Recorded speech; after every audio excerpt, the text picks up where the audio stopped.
جب نہ جان جا رہی ہو نہ عزت جا رہی ہے تو پھر پیسہ بھی شریعت میں حکم ہے کہ اس کی بھی حفاظت کرو.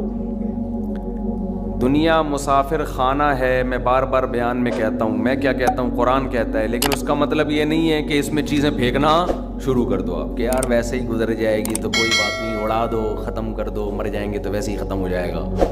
تو مر جائیں گے تو ختم ہوگا, لیکن اس سے پہلے ختم ہو گیا تو ٹائم سے پہلے مر جائیں گے. سمجھ رہے ہیں؟ اعتدال ہے نا اسلام میں. نہ ان چیزوں سے دل لگاؤ. سورہ بنی اسرائیل کی کیسی بہترین آیت ہے. آج میں سفر سے آیا ہوں تو میری سیٹنگ بھی تھوڑی سی آؤٹ ہے کیونکہ میں سویا نہیں ہوں پوری رات. تو قرآن کے الفاظ دیکھیں, لا تجعل یدک مغلولۃ الی عنقک. نہ تو اتنے کنجوس بن جاؤ کہ اپنے ہاتھوں کو گردن سے باندھ لو, ولا تبسطها کل البسط, اور نہ اپنے دونوں ہاتھوں کو ایسے پھیلا کے اڑانا شروع کر دو. وابتغ بین ذلک سبیلا, ان دونوں کے درمیان اعتدال والا راستہ اختیار کرو. اچھا, ہر آدمی کہتا ہے میں اعتدال سے چل رہا ہوں کہ نہ میں اتنا ایسے اڑا رہا ہوں اور نہ میں کنجوس ہوں, کیونکہ میں نے اس دن میری گاڑی کا شیشہ ایک بندے نے صاف کیا تھا, میں نے اس کو 10 روپے دیے تھے, میں تو بالکل بھی کنجوس نہیں ہوں. اس دن چمونی آپا آئی تھیں ہمارے محلے میں, میری والدہ کی بڑی اچھی دوست ہیں, تو میں نے ان کو چائے پلائی تھی. میں تو میں نے یہاں میری مسز نے کہا تھا کہ 2 سموسے لے آؤ, میں لے آیا تھا. اگر میں کنجوس ہوتا تو میں کہتا نہیں, نان نفقے کے علاوہ کچھ بھی گھر میں نہیں آئے گا. تو آپ میں اعتدال ہے یا نہیں, یہ فیصلہ خود نہ کرو میرے بھائی. کبھی کچھ دن سخی لوگوں کے ساتھ گزارو تو ہم سب کو پتہ چلے گا کہ ہم سب کیا ہیں, کنجوس ہیں. سمجھ رہے ہو, ہم سب کنجوس ہیں. کچھ دن سخی لوگوں میں اٹھو بیٹھو. اسلام چاہتا کیا ہے؟ جو اسلام چاہتا ہے وہ تو میں پوری بات کہوں گا تو شاید جمعہ پڑھنا چھوڑ دیں آپ لوگ. اسلام کہتے ہیں مسافر خانہ سمجھو اس کو. اتنا نہ اڑاؤ کہ کل مانگنے کی ضرورت پیش آ جائے, بس اس سے کم خرچ کرو, ٹھیک ہے نا. یہ رکھنے کی چیز نہیں ہے. لیکن ہم یہ نہیں, ہم نے تو کتنے سالوں کا جمع کر کے رکھا ہوا ہے, جمع ہوتا جا رہا ہے, ہوتا جا رہا ہے, ہوتا جا رہا ہے, پلاٹ کی شکل میں, گولڈ کی شکل میں, دکانیں, پھر پراپرٹی, ہوتے ہوتے ہوتے. کمال کی بات یہ, اسلام کمانے سے منع نہیں کر رہا, جمع کرنے سے منع کر رہا ہے. اور ہم نے دینداروں کو دیکھا ہے کمانے کی زیادہ کوشش نہیں کر رہے, جمع زیادہ سے زیادہ کر رہے ہیں. عجیب بھائی, ارننگ بڑھاؤ, اپنی ڈبل کر دو, اس میں فائدہ ہے. مسلمان پاورفل ہوگا تو اسلام ترقی کرے گا. تو کہتے ہیں نہیں یار میری آمدن مہینے کی اتنی ہے تو مجھے کیا ضرورت ہے. لیکن اس آمدن کو کیا کر رہے ہیں, جمع کر رہے ہیں. بھائی کمائی ڈبل کر دو تاکہ خرچ بھی کیا ہو جائے, خرچ اچھی جگہوں پہ شروع کر دو. اپنے لیے نہیں کماؤ, قوم کے لیے کمانا شروع کر دو نا. ڈبل کمانا شروع کر دو, 4 گنا کمانا شروع کر دو, لیکن اس کمائی کو پھر خیر کے کاموں میں خرچ کرو. نبی صلی اللہ علیہ وسلم نے فرمایا ایماندار تاجر وہ شخص جو اس لیے تجارت کرے کہ لوگوں کے سامنے ہاتھ نہ پھیلانا پڑے, ایمانداری کے ساتھ تجارت کرے. پیغمبروں کے ساتھ ہوگا قیامت کے دن. حضرت عثمان اگر تھوڑا کماتے تو 400 گھوڑے دیتے جہاد میں, بولو نا. گھوڑا لینڈ کروزر تھا اس زمانے کی, 400 V8 حضرت عثمان نے دیے ہیں. کتنا کمایا ہوگا. ہاں اتنا کمانا کہ آپ اپنے صحت کی کبھی خیال نہ کر سکیں, آپ بیوی بچوں کو بھی ٹائم نہ دے سکیں, وہ پھر کمانے میں بے اعتدالی ہے. کمانے کا ایک حد تک آپ کے ٹائم اور جسم سے تعلق ہے, اس کے بعد کھوپڑی سے تعلق ہے. کھوپڑی نہیں استعمال کر رہا, گدھا بنا ہوا ہے, محنت بہت کر رہا ہے. ہم نے ایسے کمانے والے دیکھے ہیں کہ سارا دن کمانے کی فکر میں ہوتے ہوتے بچوں کی فکر ہی نہیں ہے, بیوی کو ٹائم نہیں دے رہے, ماں باپ کو ٹائم نہیں دے رہے, اپنی صحت کو ٹائم نہیں دے رہے. تو زیادہ کمانے کا یہ مطلب ہرگز نہیں ہے. زیادہ کمانے کا مطلب یہ ہے کہ کمانے میں ٹائم تو آپ نے اتنا ہی دینا ہے جتنا آپ کی صحت اجازت دیتی ہے. نماز کا ٹائم نکلے, تہجد کا ٹائم نکل جائے, تسبیحات تلاوت کا ٹائم نکلے اس میں آپ کے لیے, کچھ اللہ کا ٹائم بھی نکلے, کچھ دین کی تبلیغ کا ٹائم بھی نکلے, کچھ پڑھائی کا ٹائم بھی نکلے. ویڈیو نہیں بنائے بھائی, یہاں لکھا ہوا ہے نا, کچھ پڑھائی کا ٹائم بھی نکلے. یہ تمام چیزوں کا ٹائم نکلنے کے ساتھ ساتھ پھر کمانے کو ٹائم دینا ہے. اس میں پھر جب اتنا ٹائم دے کے پھر پلاننگ کر کے اس کو بڑھانے کی کوشش کرنی ہے, یعنی ارننگ کو بڑھانے کی کوشش کرنا ہے. یہ نہیں کہ آپ نے ٹائم زیادہ دینا شروع کر دیا. اس میں ٹائم زیادہ دینے سے تو آپ کی صحت کو نقصان ہوگا نا. ارے 5 نمازیں تو پڑھنی پڑیں گی نا ٹائم پہ.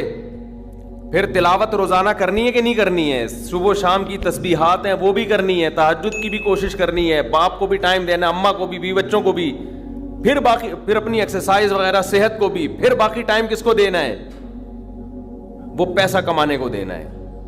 پھر اس پیسہ کمانے کے کو جتنا ٹائم آپ نے دے دیا تو اس میں آپ کہہ سکتے ہیں کہ پھر ہم اس کو بڑھائیں کیسے. ہم تو 8 گھنٹے کمانے کو دے رہے ہیں, اب اس میں کیسے بڑھائیں ہم. تو بھائی کھوپڑی استعمال کر کے کیا کریں, اس کو بڑھائیں. کھوپڑی سے چیزیں بڑھ جاتی ہیں. کھوپڑی تو استعمال مسلمان کر ہی نہیں رہا ہے نا.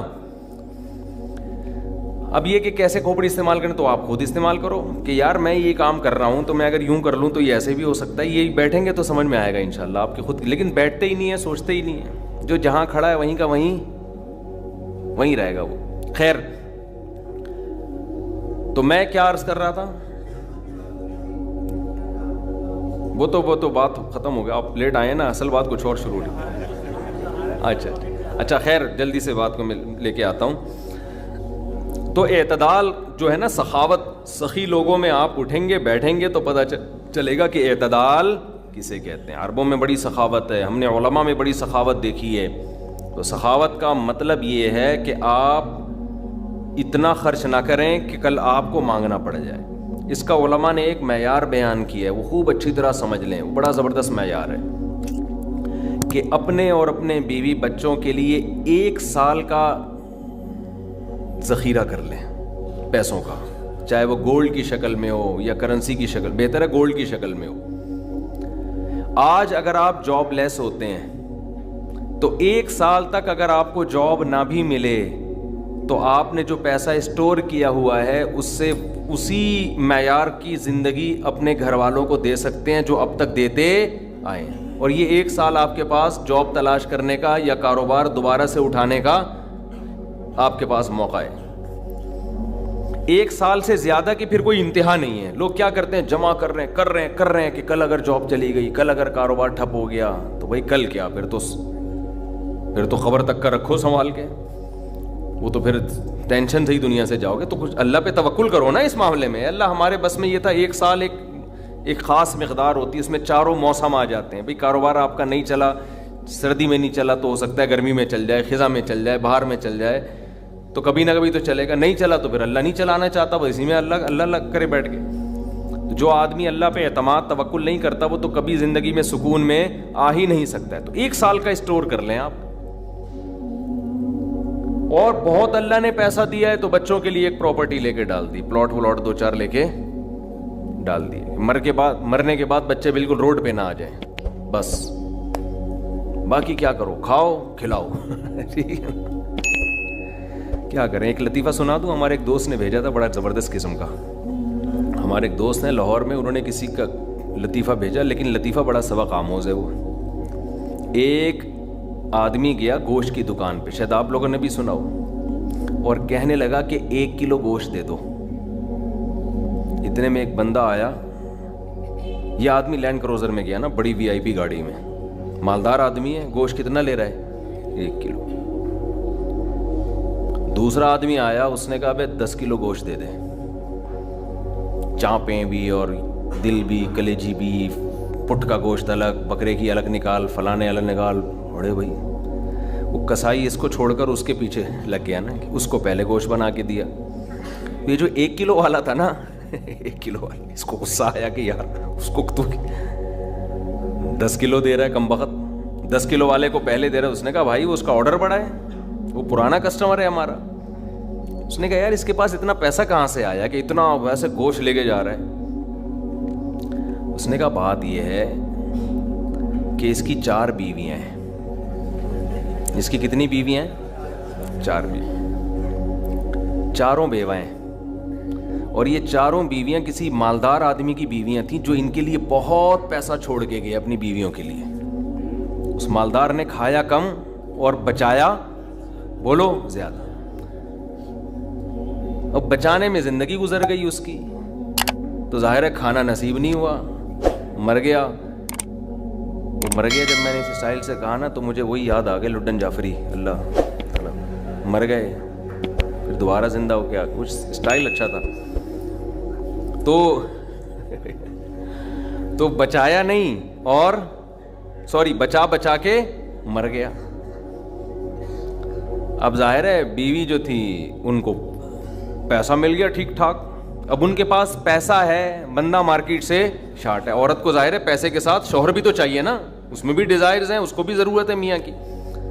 تو یہ غریب کا جذبہ تھا 4 شادیاں کرنے کا نا, تو یہ کرتا چلا گیا. پرانے والے کا سارا پیسہ کس کے پاس آ گیا, اب یہ بیوی کے خرچے پہ کھا رہا ہے, یہ بچا نہیں رہا, ظاہر ہے عورت کا پیسہ ہے. تو یہ دوسرے کے پیسے پر ان کی بیویوں سے شادی بھی کی ہوئی ہے, اور اس دوسرے کے پیسے پر کھا بھی رہا ہے. اس لیے یہ 10 کلو گوشت لے کے جاتا ہے, سمجھ رہے ہو.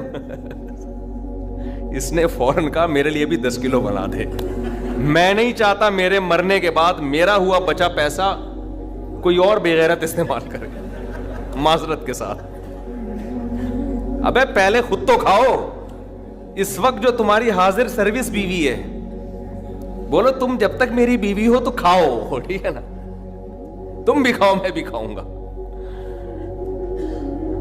مر گئے تو بھائی وہ اس کے لیے نکاح کا دروازہ, اور جب ہمارے بیانات چل رہے ہیں تو یہ تو اور دروازہ کھل گیا ہے. پہلے تو بیوہ کو رشتہ ہی نہیں ملتا تھا نا, اب تو بہت سی بیوہ ایسی مارکیٹ میں آ گئی ہیں, پیسہ بہت ہے, بندہ نہیں ہے, ہم اپنے خرچے پہ شادی کرنے کے لیے تیار ہیں, کوئی شریف آدمی مل جائے ہمیں. اب تو ایسی بیوہ بہت آ گئی ہیں مارکیٹ میں کہ جی پیسہ ہمارے میاں بہت چھوڑ کے گیا, بندہ نہیں ہے. تو میں نہیں کہہ رہا آپ بیوی کے لیے پیسہ نہ بچائیں, لیکن یہ دماغ میں رکھیں کوئی بغیرت آپ کے پیسے پہ آپ کی بیوی کے ساتھ زندگی گزارے گا, خرچہ آپ کا ہوگا, آپ اس کو پیسہ دے کے جا رہے. تو اعتدال اس چیز میں ضروری ہے.